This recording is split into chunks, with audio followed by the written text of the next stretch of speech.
Dahil mahilig tayo mag-experiment ng ulam, ngayon, mag-experiment ako ng sinigang. Alam nyo kung ano yung isisigang ko sa sinigang na mackerel. Yan.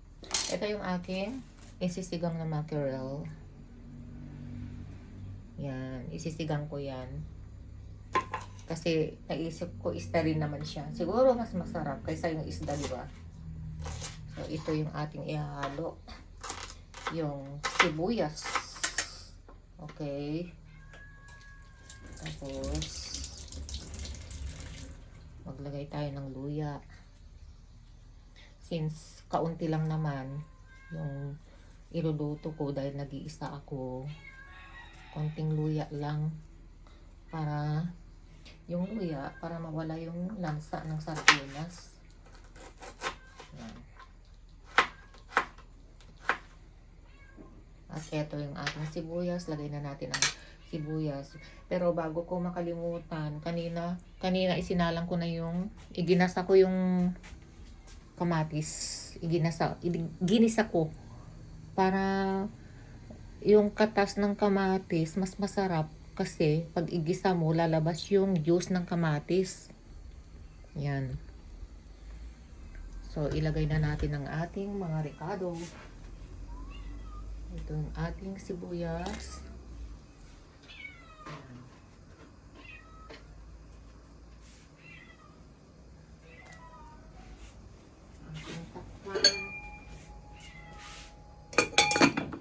Ngayon, ang ating ihahalo naman sa sinigang na sardinas na mackerel, ito naman, yan, gabi. Kasi, yung gabi, nagpapalapot sa sabaw, masarap siya. Tapos, lagyan natin ng dahon ng pechay. Tapos, green beans, konting green beans. So, slice natin ng ating gabi.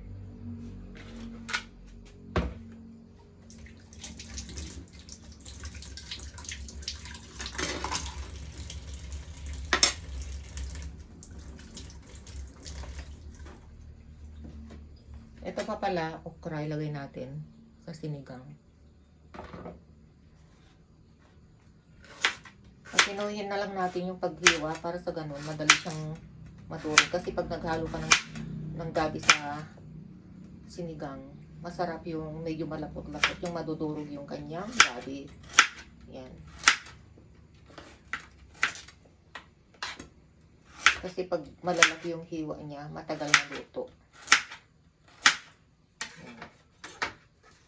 Kaya lagay na natin ng ating gabi. Experiment lang ito.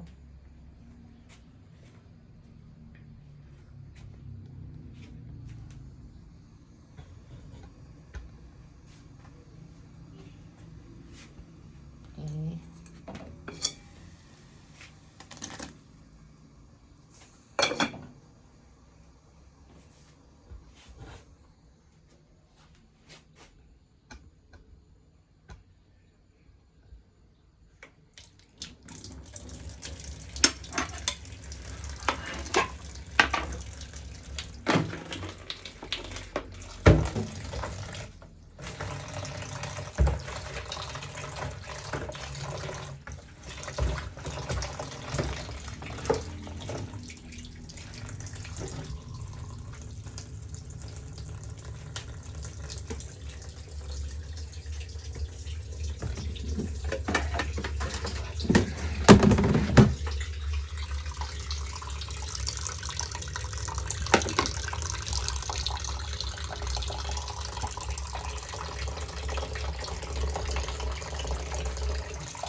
habang tayo'y nagluluto, ayusin natin yung ating lababo, ang ating magulong lababo.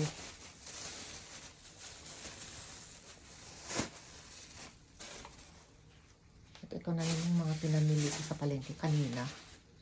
Ito, may mga kamatis ako.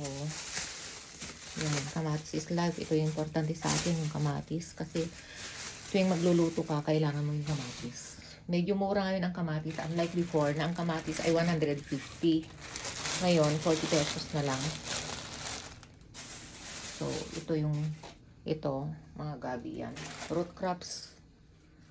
Taro root ang tawag nila. Masarap ito pang sigang. Then we have ito, okra. Ngayon, ito naman, sibuyas. Nagmura na rin ang sibuyas. 100 na lang ngayon ang 1 kilo dahil bagong ani ang sibuyas ngayon. Kaya 100 ang 1 kilo.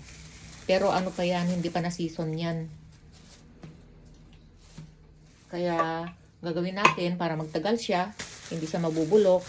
Lagay muna natin sa ref. Ganyan ang ginagawa ko sa sibuyas. Lalagay ko sa ref para magtatagal siya. Kahit na 1 buwan dyan sa ref, hindi masisira.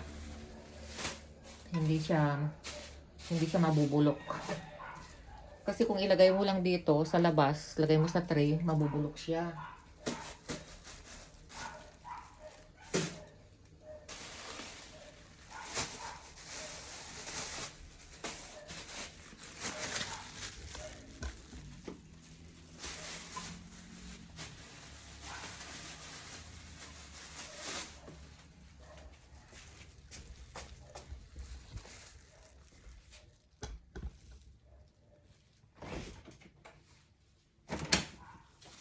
Ang laman ng aking ref, puro tubig.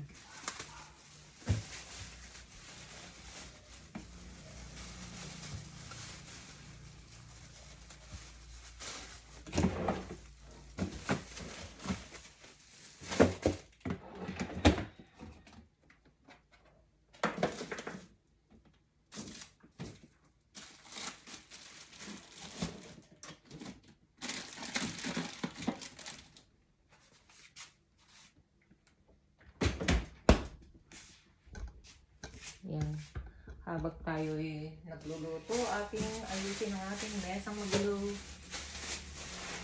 Ito, buli ko ng mga green beans. Tapos mabili din ako ng tudingan.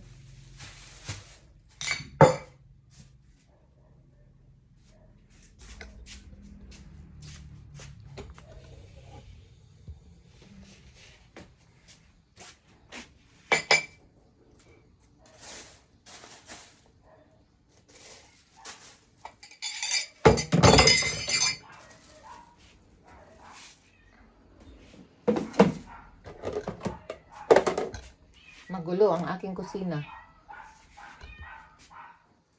At wala pa akong nagagawa mula kaninang pagkagising ko. Kasi ang dami kong tawag. Ano to? Basura. Lagay natin sa basurahan.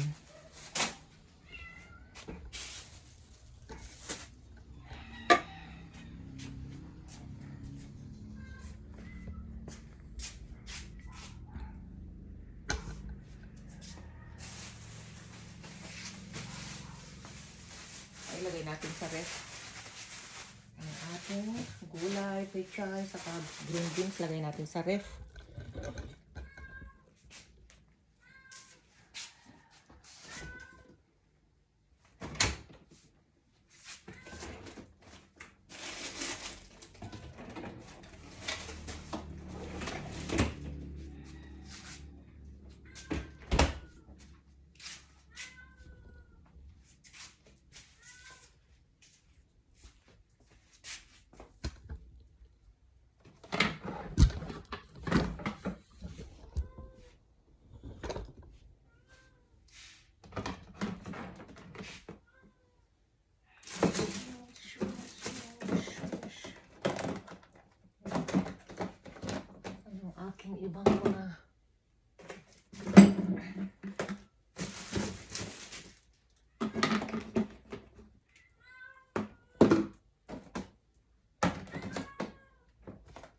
Mga pusa maingay. Namin nila yung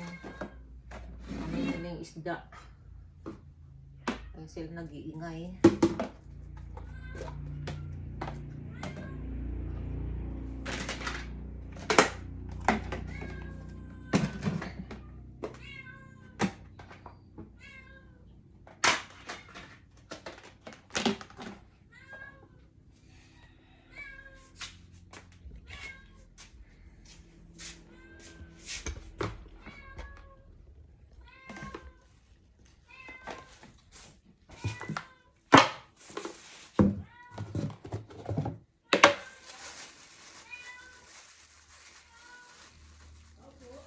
Ano yun?